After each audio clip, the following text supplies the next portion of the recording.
Selamat pagi teman-teman penggiat PLTS. Nah, hari ini mungkin ada beberapa pertanyaan dari teman-teman yang menggunakan produk dari Techfine, kemudian digabungkan dengan menggunakan baterai lithium LiPo 4. Nah, biasanya di setup kita di Techfine itu batas minimalnya untuk volt charge-nya adalah 13,5 volt dikalikan 4. Jadi dia berada di batas atas, melebihi batas dari voltase yang terdapat pada ZTE LiPo 4.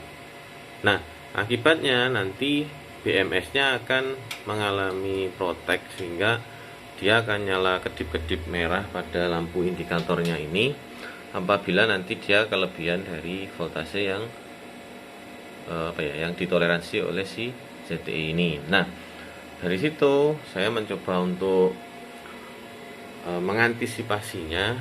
Jadi saya juga mengalami kemarin bingung untuk mode yang harus saya terapkan itu yang cocok yang mana, karena selalu protek.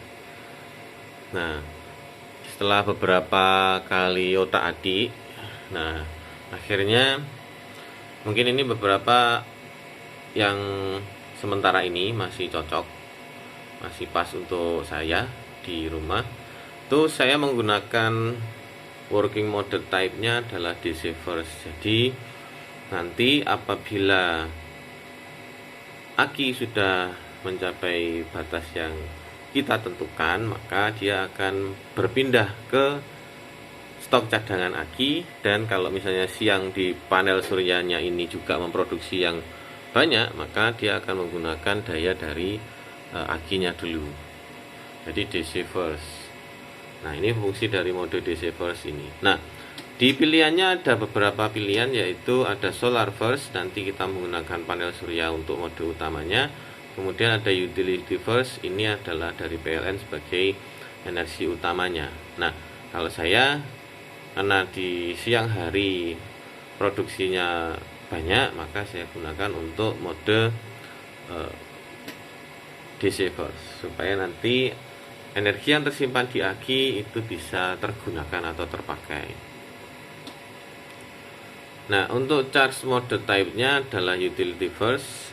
Saya pakai utility first supaya nanti kalau cadangan di aki itu sudah habis, maka dia akan dibantu di charge oleh PLN akinya.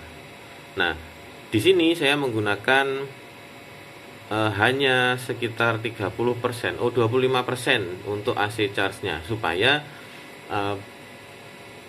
ini di kWh meter kami itu bisa cukup, karena kebutuhannya di rumah itu antara 2000 sampai 2500 watt. Kalau misalnya ini saya buat 100%, maka dia akan menyedot kurang lebih 22 ampere untuk mengecas aki. Memang dia akan lebih cepat dalam proses pengecasan, cuman dia selain mengecas, nanti dia juga akan mendistribusikan listrik ke rumah, sehingga nanti beban dari kWh meter saya nggak cukup, karena 2500 plus 2500 jadinya 5000 watt, sedangkan listrik di rumah hanya 4400 watt. Nah, kalau yang solar charge-nya kita buat maksimal di 100%, ya sampai baterainya hampir penuh atau penuh. Nah, di full charge voltage-nya ini adalah batas minimal. Jadi di bawahnya sudah tidak ada lagi. Jadi kalau ini dikalikan 4, maka ketemunya adalah di atas 53 volt.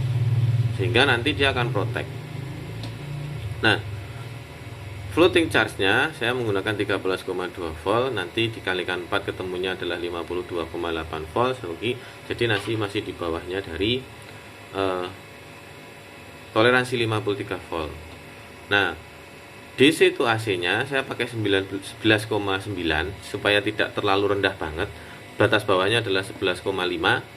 Nah, dari situ nanti berharap supaya dia tidak terlalu habis. Nanti kalau misalnya nanti pas dia ada di batas bawah kemudian PLN mati, kita masih punya beberapa spare untuk supaya listrik di rumah tidak padam.